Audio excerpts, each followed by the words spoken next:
সময়গুলো কত তাড়াতাড়ি চলে গেল না। এই তো সেদিন ইন্টার পাস করলাম, সবাই মিলে কত আনন্দ করলাম, তারপরে ভার্সিটি অ্যাডমিশন, আর এখন ঢাকা যেতে হইতেছে। জানি না আমি ওইখানে গিয়ে একা একা থাকতে পারবো কিনা। আমার চাইতে ইচ্ছা করতেছে না। ছোটবেলা থেকে তোমার মা নাই, আমি তোমার এতদিন দেখে রাখছি, নিজের কোনো যত্ন করো নাই, খেয়াল করো নাই। আমি তো এই টেনশনেই থাকতে পারবো না। শোনো, নিজের যত্ন করবা, সুন্দর করে খাওয়া দাওয়া করবা, ঠিকঠাক মতো চলবা, বুঝছো? আমি তোমার অনেক ভালোবাসি। আমি তোমার ভালোবাসি।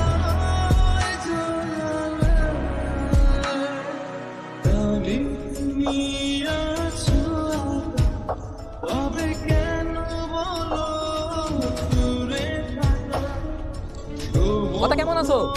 আমি ভালো আছি, সব কিছু ঠিকঠাক। ক্লাস ঠিকঠাক মতো হয়েছে তো? ভার্সিটি কেমন? ক্লাস ভালো চলতেছে। আর ইনকা পোলা পেনগুলো জানি স্টাইলিশ, ইংলিশ বাংলা কথা বলে, কিন্তু কিন্তু কি? ওরা যেন কেন আমার দেখে হাসাহাসি করে, আমি বুঝলাম না।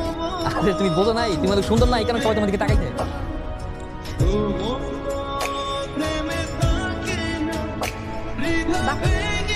তোর পরিবর্তন দেখে না খুব ভালোই লাগছে। আর ওয়েস্টার্ন করলে তো বোঝাই যায় না যে তুই আগে থেকে ছিল। আচ্ছা, সেই দিন যে তোকে বাড়ি নিয়ে গেলাম, কেমন লাগলো তো? আমার তো ভালোই লাগছে। আমার এত হাসি পাচ্ছিল দিন যা হচ্ছিল ভাই।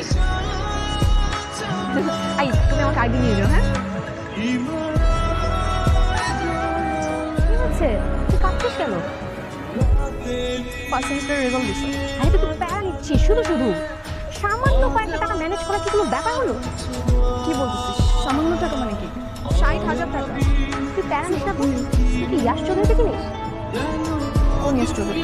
বিশিষ্ট শিল্পপতি সাধনা চৌধুরীর ছেলে ইয়াশ চৌধুরী, চিনিস? হ্যাঁ। আমি ওনাকে ফোন করে দিব। তুই রাতে কি ওনার সাথে মিট করিস, উনি টাকা দিয়ে দিবে।